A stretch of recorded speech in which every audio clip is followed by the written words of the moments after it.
नमस्कार, मेरा नाम स्वर्णा। आप देख रहे हैं HW न्यूज़।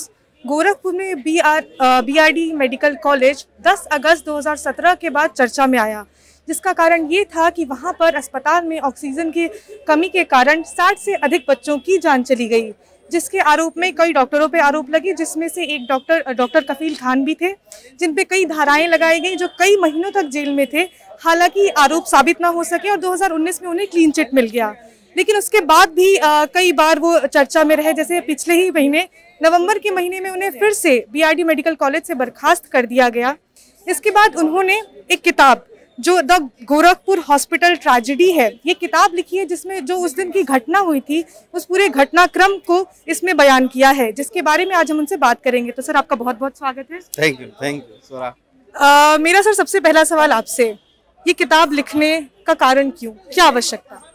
मैं सबसे जो इन्फॉर्मेशन शायद BRD के बारे में बहुत से लोगों को ऑलरेडी अवेलेबल है, पर बहुत बिट एंड पीसेस में। दूसरे, मैंने इस किताब को इस ढंग से लिखने की कोशिश की है कि आप जब रीडर्स पढ़ेंगे तो उनको लगेगा कि वो उनके साथ ये हो रहा है। वो जो भयानक दृश्य था, दर्दनाक दृश्य था, जहाँ बाहर आधे एक घंटे पे बच्चों की मौत हो रही थी, एडमिनिस्ट्रेशन जो है वो सोया हुआ था, और किस तरह से फिर सरकारी तंत्र, योगी जी का जो पूरा मंत्रिमंडल था, उसको दबाने के लिए किस तरह से काम आया, और फिर मेरी जेल की जर्नी, और सबसे इम्पोर्टेंट है कि उन 63 माँ बाप की कहानी जो आज भी 4 साल बाद इंतज़ार कर रहे हैं, उसको मैंने लिखने की कोशिश की है। सर, आप पे बहुत से आरोप लगे, भ्रष्टाचार का आरोप लगा, ये भी कहा गया कि आपको इन सब के बारे में पता था, उसके बावजूद भी आपने बताया नहीं। तो क्या हम ये माने कि उन सभी सवालों का जवाब है?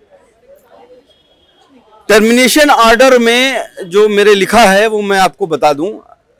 उन्होंने माना है कि मैं 10 तारीख को छुट्टी पे था। उन्होंने माना है कि मैं एक बजे रात से सबको 26 लोगों को कॉल किया। उन्होंने माना है कि मैं ऑक्सीजन सिलेंडर लेके आया। उन्होंने माना है कि सारा Damodar head of the department पे था। फिर भी कहते हैं कि आप 2014 में प्राइवेट प्रैक्टिस करते थे, इसलिए निकाल रहे हैं। मैंने BRD मेडिकल कॉलेज 8 अगस्त 2016 में ज्वाइन किया था। करप्शन एंड मेडिकल निग्लिजेंस से आज तक 8 डिफरेंट इंक्वायरी बैठा चुके हैं, कोई भी सबूत नहीं मिला है। तो ये सिर्फ और सिर्फ उस दर्दनाक घटना में, चूंकि सरकार के ही लोग इन्वॉल्व थे, उनको बचाने के लिए ये सारा सब कुछ रचा गया था। प्राइमरी हेल्थ केयर सिस्टम का जो चरमराता हुआ ढांचा था, उसको बहुत बखूबी से बयान किया उस हादसे ने। उसके ऊपर उत्तर प्रदेश का जो प्राइमरी हेल्थ केयर सिस्टम है, उसको लेकर बात सिर्फ उत्तर प्रदेश की नहीं है। ये जो आपका पूरा नॉर्थ बेल्ट है, उत्तर प्रदेश, बिहार, पश्चिम बंगाल, आसाम, मध्य प्रदेश, राजस्थान, छत्तीसगढ़, झारखंड, ये सारे जो है, यहाँ पे जो प्राइमरी हेल्थ सेंटर है, जो कि कहते हैं कि बैकबोन होता है, ऐसा backbone of any health system of any world, तो वहाँ पे टूटा हुआ है, चरमराया हुआ पहले से। हम प्राइमरी हेल्थ सेंटर जो होता है, वहाँ पे विलेज वालों का या गाँव वालों का सबसे फर्स्ट कॉन्टैक्ट पॉइंट होता है। जब वहाँ पे डॉक्टर नहीं मिलेगा तो वो क्या करेगा? आपने अप्रैल मई में जो सुनामी देखी थी, वो पहली बार 75 साल के इतिहास में हमारे आज़ादी के बाद ये हुआ था कि जो मेट्रो सिटीज़ हैं, दिल्ली, मुंबई, बेंगलोर, कोलकाता, लखनऊ, कानपुर, उसमें एलाइड क्लास जो ये सोचता है कि हेल्थ जो है कमोडिटी है, जब पैसा फेंकेंगे, अच्छा डॉक्टर, अच्छी दवाई, अच्छा बेड, ऑक्सीजन सब मिल जाएगा, उनको भी स्ट्रगल करना पड़ा। और आपको बता दूं, हमारी 70% पॉपुलेशन हर रोज वो दर्द झेलती है। जो 10 अगस्त की जो वो रात थी, जिसके बारे में आप बता रहे थे, जो पूरा घटनाक्रम था, उसके बारे में थोड़ा सा मुझे लगता है कि उसके बारे में हम बहुत बोल चुके हैं। मैं इतना कहूँगा कि सबसे जूनियर डॉक्टर था। 10 तारीख को अपनी छोटी सी बच्ची 11 महीने की थी, उसके साथ खेल रहा था। रात के 12 बजने जा रहे थे, सोने की तैयारी हो रही थी, और अचानक से व्हाट्सएप पे एक मैसेज आता है कि ऑक्सीजन खत्म हो गई है और बच्चों की मौत हो रही है। घर से जो है मेडिकल कॉलेज 10 किलोमीटर दूर है, तो भागते हुए पहुंचता हूं, और बाहर से ही ये दिखाई देता है कि रोने और चीखने की आवाज़ सुनाई देती है।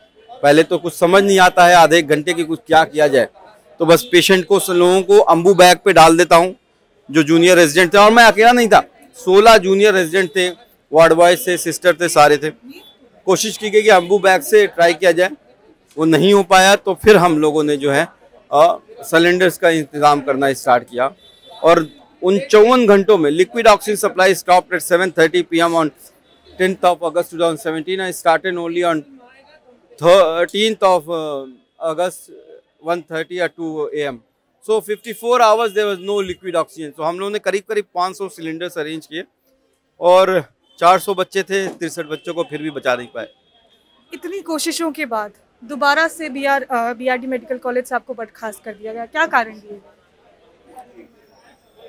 आपको एक स्टेटमेंट याद होगा जिसमें हेल्थ मिनिस्टर ने कहा था कि अगस्त में तो मौतें होती रहती हैं। तो initially the whole machinery started ना to try to bury the whole incident, but when they could not bury they needed a scapegoat और वो उनको मिल गया। जो ये पिछले 4 साल का आपका जर्नी रहा है, चाहे वो हॉस्पिटल से लेकर जेल से लेकर फिर वापस रिहा होने तक का, इसने आप पे क्या इम्पैक्ट डाला है मेंटली, फाइनेंशियली, जो ये आपका जर्नी रहा है? यार देखो, एक कहावत है कि ना सिर्फ प्रिजनर से सबसे ज़्यादा उसके फैमिली वाले अफेक्टेड होते हैं। तो it's not only me, the whole family has suffered. My brother was shot, मेरे ब्रदर को गोली मारी गई जहाँ चीफ मिनिस्टर खुद मौजूद थे 500 मीटर की दूरी पे। होल फैमिली जो है को आपको पता होगा कि जो है किस तरह से प्रॉब्लम उठानी पड़ी। फाइनेंशियली तो टूट गए, आज भी जो है घर के जेवर तक गिरवी रखे हुए हैं, लेकिन ज़िंदगी चलनी है और कहते हैं कि ना अल्लाह कुछ ना कुछ ज़रिया बना देता है। तो बहुत दर्द हुआ है। 5 सालों में 500 दिन जेल रखा है योगी जी ने, लेकिन अगर आप पूछे तो सबसे ज़्यादा दर्द क्या दिया है तो मुझे मेरे ही बच्चों से उन्होंने दूर कर दिया। जब मेरी बच्ची 11 महीने की थी तब पहली बार जेल गया और जब वापस आया तो वो 1.5 साल की हो चुकी थी, मुझे पहचानती नहीं थी। जब दोबारा जेल गया तो उस वक्त मेरा लड़का 8 महीने का था, वापस आया तो वो 1.5 साल का हो चुका था। पापा पापा कहता था लेकिन पापा को पहचानता नहीं था। आखिरी सवाल, इस पूरे त्रासदी को लेकर सबके मन में एक सवाल है, आखिर दोषी कौन? दोषी जो है health minister Ashutosh Tandon, principal secretary Anita Jain Bhatnagar, DGME doctor K Gupta, district magistrate doctor Rajeev Ratla और उन सबको बचाने वाले हमारे चीफ मिनिस्टर साहब। बहुत बहुत शुक्रिया। ये थे डॉक्टर कफील खान जिन्होंने अपने सफ़र के बारे में हमें बताया। कैमरा पर्सन रजनीश के साथ मैं स्वर्णा झा, आप देख रहे हैं SW न्यूज़।